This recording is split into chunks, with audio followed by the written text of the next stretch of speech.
నేను కావాల్సినటువంటిది నాకు మందిరాలు అక్కర్లేదు. Bhagavan does not want mandirs, temples. నాకు ఏ విధమైనటువంటి భూములు అక్కర్లేదు. Bhagavan does not want any మీరు sites. ఆనందంగా సేవలు చేస్తురండి. Bhagavan wants you to serve. ఈ దిక్కులేనటువంటి వారికంతా కూడా తగినటువంటి సహాయం చేయండి. Help those forlorn who are helpless. అన్నాహారం లేకుండా అల్లాడేటువంటి వాళ్ళకు కొంత ఆహారం అందించండి. Serve food to those who are hungry and who are needy. ప్రపంచమంతా కూడా ఫుడ్తోనే ఉంటున్నది head. In fact, the head depends on the food. కనుక ఫుడ్, హెడ్, గాడ్ మూడింటిని ఒకటిగా చేయాలి. As is the food, so is the head. As is the head, so is the God. కనుక మీరు మీ సేవ చేయాలనుకుంటే ఏ సేవనైనా మీకు పరోపకార సంబంధమైన సేవలు చేయండి. Serve others. Whatever service that would help others, be prepared to do that. కనుక మీరు వారి కోసం వీరి కోసం కాచుకోనక్కర్లేదు. You don't have to wait for others. మీకు ఏదైనా అవసరమైతే నన్ను అడగండి. If you want anything, ask Bhagavan directly. నేను ఇస్తాను, కానీ మీరు ఎక్కడే కానీ నయా పైసా చందాలు కూడా వేయకూడదు. Whatever you want, Bhagavan will give you. Don't collect money. ఈ చందాలకు పోయేదిని ఒక 100 రూపాయలు తీసుకునేదిని 1000 రూపాయలు అడ్వర్టైజ్ చేసేది.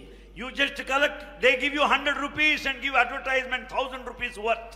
కనుక మనకి ఈ యొక్క అడ్వర్టైజ్ మనకు అక్కర్లేదు. Such donations we don't want. మీకు ఏదైనా కావాల్సింటే వ్యక్తిగతమైనటువంటి ఇది నన్ను అడగండి, నేను ఇస్తాను. If you want anything, ask Bhagavan directly. కొండ వంటి స్వామిని దగ్గర పెట్టుకొని ఎందుకు మీకు ఈ అవస్థలు? Bhagavan, mountain is by our side. Why should we suffer? ఎవరిని మీరు ఆశ్రయించకండి. Don't run after people. Don't go to anybody. వాళ్ళని ఆశ్రయించడానికి ఎక్కడ పోతే పెద్ద పెద్ద వేదాంతాలంతా చెప్తారు. If you go to elderly people, they teach you philosophy. ఈ వేదాంతములంతా దమ్మిడికి పనికిరానటువంటి. It is after all useless. Useless, useless, useless. It is useless, useless, double useless, multiple useless.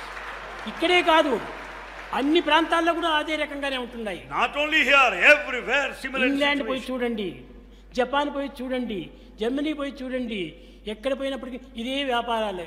You go to any country, Germany, Japan, any country, same business. ఎక్కడ పోయినా కూడా ఇదే వార్తలే వినవలసి వచ్చింది. The same news is received here. నాకు వస్తుంటాయి న్యూస్లు, చాలా వస్తుంటాయి. Bhagavan receives news of this nature a lot. ఈ న్యూసెస్ అంతా నేను పక్కన పెట్టేసేస్తాను. Bhagavan will throw all this nuisance, which is the news.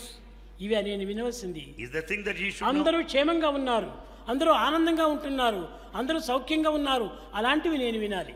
Bhagavan wants to hear from us that we are happy, that we are progressing, that we are prospering, that we are advancing.